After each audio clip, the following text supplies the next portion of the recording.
तो हेलो दोस्तों, स्वागत है आप सभी लोगों का फिर से आपके अपने चैनल राइजिंग स्टार क्लासेस पर। तो दोस्तों, आज की इस वीडियो में मैं आप लोगों को 12th मैथ के बहुत ही ज्यादा इंपॉर्टेंट क्वेश्चंस बताने वाला हूं। ठीक है, ये जो आप प्रश्न यहां पर देख रहे हैं, ये जो प्रश्न है आपके पेपर में 8 नंबर का पूछा जाता है। कितने नंबर का?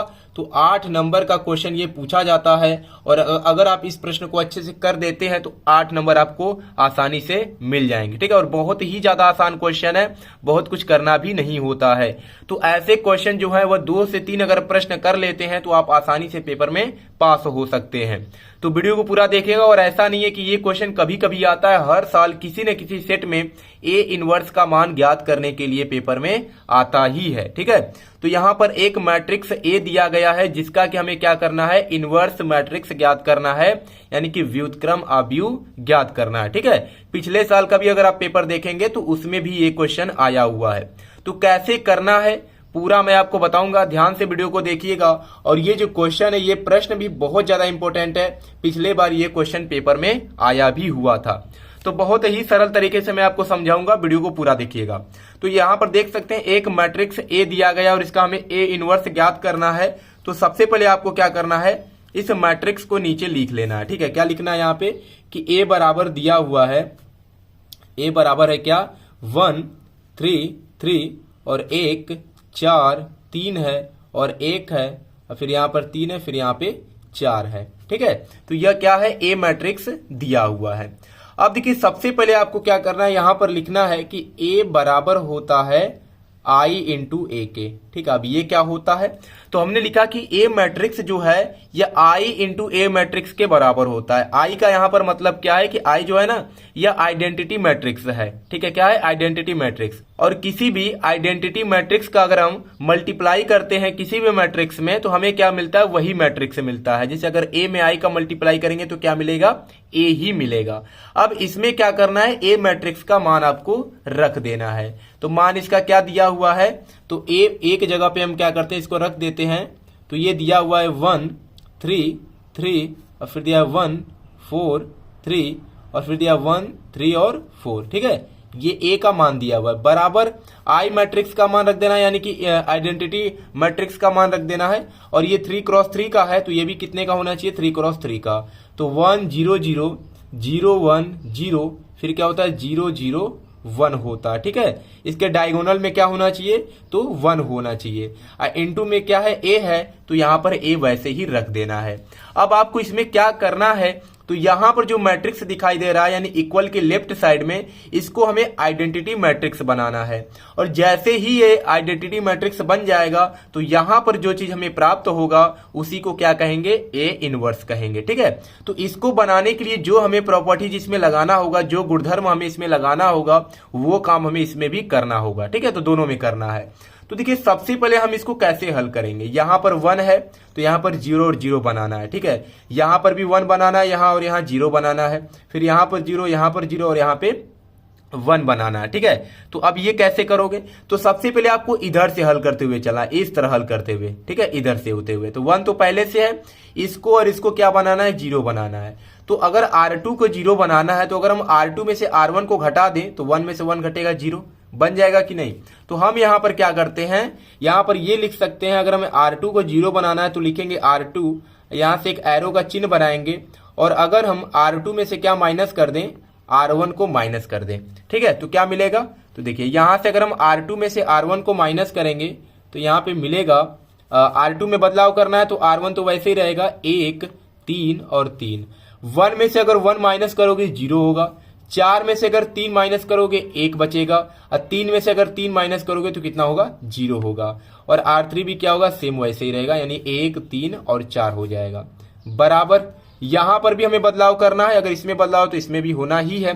तो R1 तो सेम वैसे रहेगा 1 0 0, R2 यानी कि क्या है 0, और 0 में से R1 घटाना नहीं 1 घटाना, तो क्या बचेगा -1।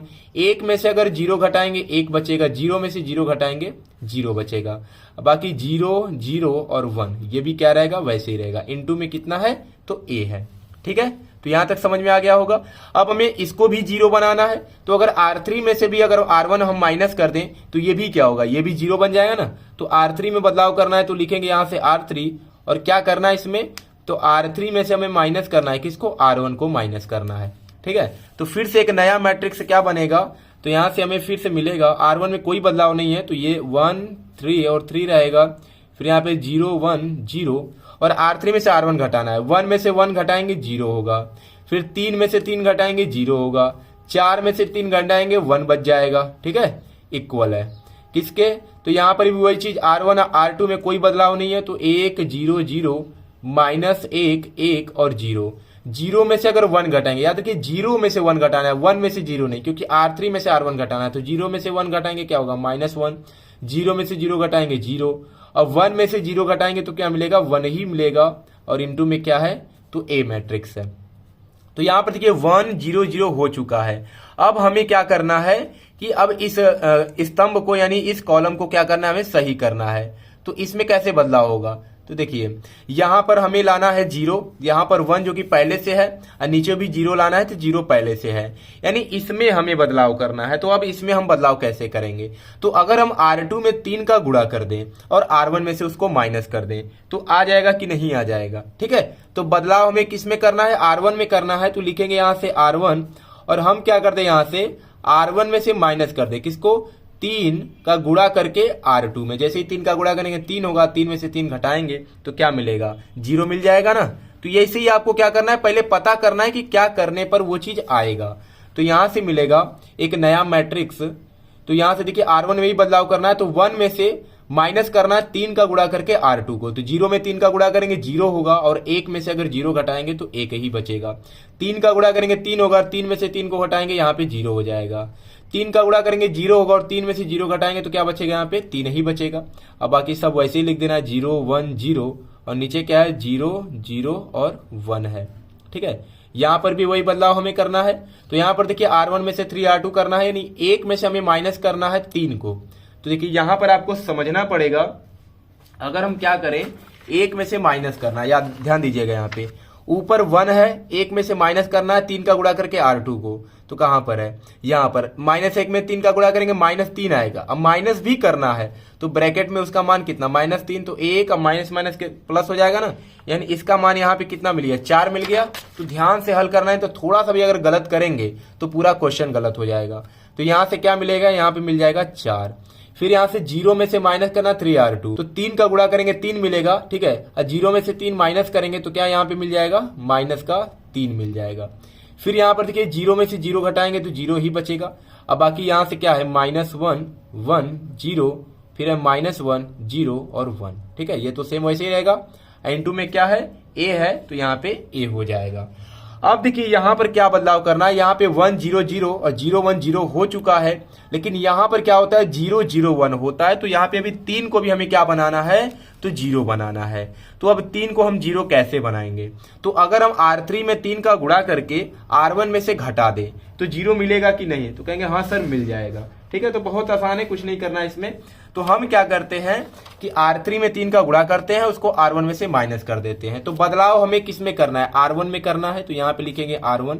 करना क्या है, R1 में से हमें माइनस करना है किसको, 3R3 को माइनस करना है, यही करना है ना। तो R1 में ही बदलाव करना है, तो देख लेते हैं क्या मिलेगा। तो यहां से हो जाएगा, ठीक है, तो यहां से क्या मिलेगा R1 में से क्या करना है, माइनस करना है किसको, 3R3 को। तो 1 में से अगर माइनस कर दे, 3 का 0 में गुणा करेंगे 0 होगा, 1 में से 0 घटाएंगे कितना मिलेगा, 1 ही मिलेगा। उसके बाद देखिए 0 यहां पर भी है, 0 यहां पर भी है, तो 0 का गुणा करोगे 0 ही होगा, 0 में से अगर 0 घटाओगे तो कितना मिलेगा, 0 ही मिलेगा। यहां पर 3 है, 1 में 3 का गुणा करेंगे 3 होगा, 3 में से 3 को माइनस कर देंगे कितना हो गया, 0 हो गया। अब बाकी सबको उतार दो, 0 1 0 और फिर यहां पर क्या है 0 0 1। ठीक है, इक्वल है तो इक्वल कर दो। फिर यहां पर भी वही काम करना है, R1 में से माइनस करना है 3R3, तो 4 अब माइनस है तो माइनस माइनस प्लस हो जाएगा ना, क्योंकि माइनस यहां पर भी है, तो माइनस माइनस +3, तो 4 अब +3 कितना हो जाएगा, 7 हो जाएगा। ठीक है, अब यहां पर -3 है, 0 में गुणा करेंगे 0 ही होगा, मतलब -3 ही बचेगा। और यहां पर 0 है और 0 में अगर -3 घटाएंगे तो क्या मिलेगा, -3 मिलेगा। अब बाकी क्या है, ऊपर -1 1 और 0, यहां पर कितना है -1 0 और 1। इनटू में कितना चल रहा है, तो A चल रहा है। ठीक है, तो अब यहां पर देखिए सब कुछ हल हो चुका है, यानी 1 0 0 0 1 0 और 0 0 1। तो जैसे ही ये कंप्लीट हो जाएगा तो यहां पर जो चीज मिलेगा यही क्या होता है, तो ए इनवर्स होता है। तो अब इसमें ए इनवर्स का मान कितना आ गया, तो लिखेंगे आप कि ए इनवर्स बराबर हो गया, जो यहां पर है वही लिख देना, यानी कि 7 -3 -3 -1 1 और 0 और -1 0 और 1, यही किसका मान हो गया, तो ए इनवर्स का मान हो गया। ठीक है, तो ये जो क्वेश्चन है बहुत ज्यादा इंपॉर्टेंट है और ये पेपर में 8 नंबर का पूछा जाता है, मैंने पहले भी आपको बताया। और इसको देखिए, इस प्रश्न को हल्के में नहीं लेना है क्योंकि हर बार पेपर में आता है। तो बस इतना ही करना है, ज्यादा से ज्यादा एक पन्ने में सवाल जाएगा और ये हल हो जाएगा। ठीक है, तो अगर आप एक एक नंबर वाले क्वेश्चन करते या दो दो नंबर वाले करते हैं तो 4-5 क्वेश्चन करेंगे तब 8 नंबर मिलेगा, और अगर इस प्रश्न को कर देते हैं तो 8 नंबर आपको ऐसे ही मिल जाएगा। तो ये इस बार भी ये प्रश्न छपने वाला है 3 मार्च को, तो पूरा एक बार फिर से अच्छे से देखिएगा और इस क्वेश्चन पे आधारित तो 2-3 प्रश्न आपको क्या करना है, प्रैक्टिस कर लेना है। जैसे मैं आपको एक क्वेश्चन दे रहा हूं जिसका उत्तर आपको क्या करना है, कमेंट बॉक्स में बताना है कि आपने इसको किया कि नहीं। ए बराबर दिया हुआ है, ठीक है, क्या है 1 1 और 1, फिर यहां पर है 1 2 1 और तीसरा है 1 1 2। इसका आपको बताना है कि ए इनवर्स का मान कितना आएगा। ठीक है, अगर आपने कर लोगे अगर आप लोग, तो कमेंट बॉक्स में बताइएगा कि सर हमने कर लिया। ठीक है, अगर नहीं आएगा तो नहीं भी बता दीजिएगा, अगले वीडियो में मैं इसको भी आपको क्या करूंगा, बता दूंगा। तो बहुत ज्यादा इंपॉर्टेंट क्वेश्चन है ये प्रश्न भी बहुत बार पेपर में आया हुआ है, तो इसको भी नहीं छोड़ना है। तो चलिए मिलते हैं नेक्स्ट वीडियो में एक नए टॉपिक के साथ, तब तक के लिए धन्यवाद।